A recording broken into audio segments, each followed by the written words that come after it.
Kakausapin ko lang yung pusa ko, si Princess. Bakit? Uy, kausapin mo si Mama. Tingin ka kay Mama. Tingin. Nagugutom ikaw. Ha? Nagugutom ikaw. Ayan guys. Nagugutom po kasi siya talaga.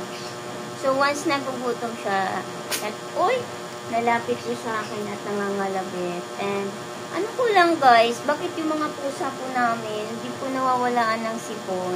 3 po sila dito guys, hindi po talaga nawawalaan ng sipon. Yan, sobrang naawa na po talaga ako kasi sinisipon sila. Ayan po yung princess namin.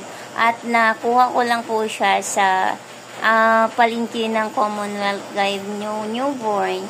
And then, hanggang lumipat po kami ng Cavite, dala-dala ko po yan. And yan guys, ganun siya kalab, love na love po namin yan.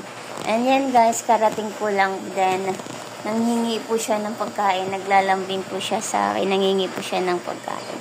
Yun lang po guys, pinakita ko lang yung aking pusa is nanghingi siya ng food sa akin. Bye bye!